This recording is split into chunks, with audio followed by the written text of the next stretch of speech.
Hello everybody, welcome back to the channel. Let's talk glide baiting on a budget. The key word there was on a budget.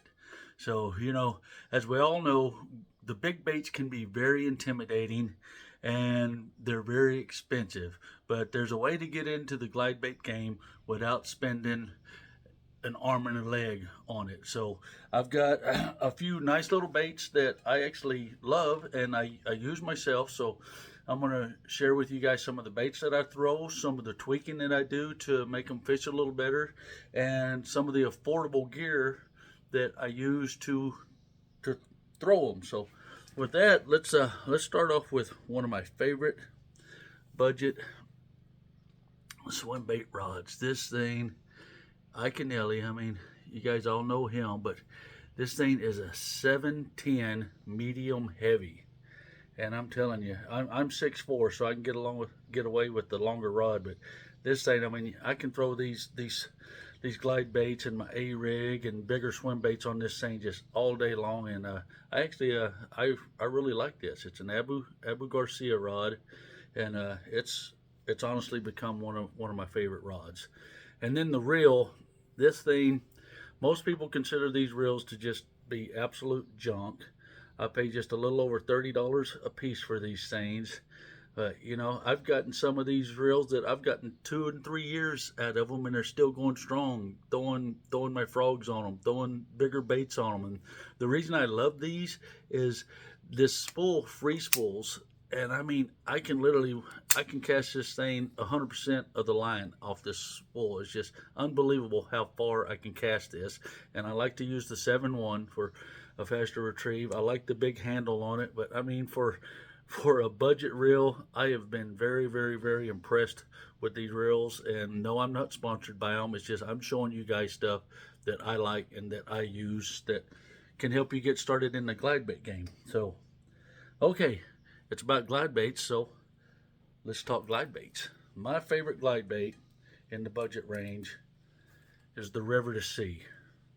You can see, I mean, does this bait look like it's been chewed to you?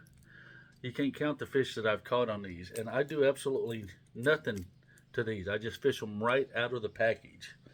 You guys have heard me talk about my personal best. Well, this is the bait that I caught my personal best on. This used to be a light trout. They've knocked the eyes out of it. They've chewed all the paint off of it. And you can see the only thing I've done to upgrade this bait is a lot of times I'll put a bleeding series hook on the front of it. So, I mean, if that's not a testament to what you can do on Clearlake with a glide bait, I don't know what is. I mean, look at this poor thing. Yes, I love this bait and I will forever own it. It's been retired and doesn't get thrown anymore. But let me show you guys the baits that I do throw. This bait I purchased at Walmart for $10, and I've probably already caught 20 fish on this bait this year, fishing it right out of the package, not doing anything to it but tying 65-pound braid straight to it. It already comes with the little nose ring to help this thing with the action.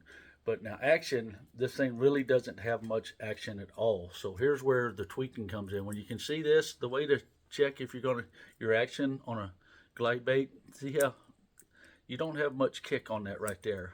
This controls how far that bait's going to glide when it's working. You want that nice slow glide usually. But what I do, here's the same bait just in a different color, but I'm going to show you what I've done. Look at this here, that versus that. And it's such a simple little fix to make that. And what that does is it allows me to fish this bait faster and tighter. I can basically walk the dog. I can fish this thing like a spook under the water, but I can still slow retrieve, but it gives it a whole lot wider guide. So the modification on this bait, I just take a fine-tooth little saw, bam, and I take a magic marker. That's all that's needed. And here are the 2 pieces that I cut off of this bait. That's it. See those 2 little pieces? That's all I've removed off this bait, and where they came from is here and here. And see how that flattens that out? And real simple, boom, that's what allows that bait to kick a little more. And then you can see this was flesh colored inside, so I just take my magic marker, add a few little dots in there, and look how great that blends back. And this bait now, I'm telling you, it's a fish catching machine, and you've spent $10 on this bait and did a 1-minute upgrade. Now, most of you know there's the Gan Crafts, there's the just so many expensive super baits that I'm telling you, I have them, I own them, I fish them, and I love them. But this is how to get started on a budget. It takes a while to get confidence in these big baits. You don't want to go out there and spend $1,000 and it end up not being your thing. You can get out there and you can teach yourself how to be a better glide baiter with these cheaper baits, and you can get some bites and you can build some confidence in them. So with that said, how do I fish the glide bait here at Clearlake? I like the slow sinks. I don't like the faster sinks. It just doesn't really fit my style of fishing. Mind you, everybody's different. This is my opinions, and you can take them or leave them, and hopefully they will help you. That's the goal of these videos. But I like the slow sinks, and I like to be able to see my bait. I like fishing them in clearer water, and I like to just fish them nice and slow. You get those big followers, and that's a big cool part of using these baits, especially if you're pre-fishing. You can draw those big ones out and know where to go tournament day. But I fish it nice and slow, and sometimes what you can do, especially when you've got this modification, when you get those big followers, sometimes you can just give it a good little thump, and you can make that sucker turn right back around and look at them, and sometimes that will trigger the bite. But I also, another thing that I do, probably shouldn't give this secret up, but I'm going to anyway. When I see a feeding frenzy and I see the bass busting on the shad or the hitch or whatever it might be, I'll throw the S-Waver out there and I will let it sink to the bottom.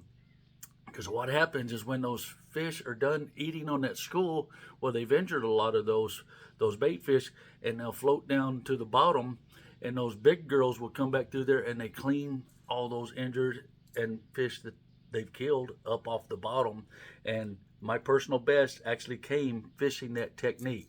My S-Waver was laying on the bottom, and that 13-pounder picked it up, and that's how that story goes. But another one that fits the budget glide bait is IMA.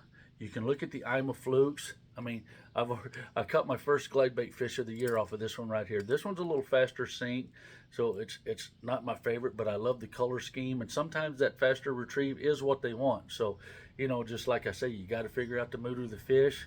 But that's just quick and simple intro to glide bait fishing up here at Clearlake on a budget.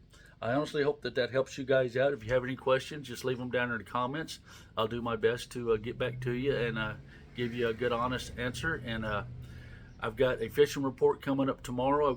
Fortunately got to spend a little time on the water this week, and Clearlake's been all over the map. But anyway, look forward to that video coming up. And as always, I really appreciate you guys supporting my channel, subscribing and watching.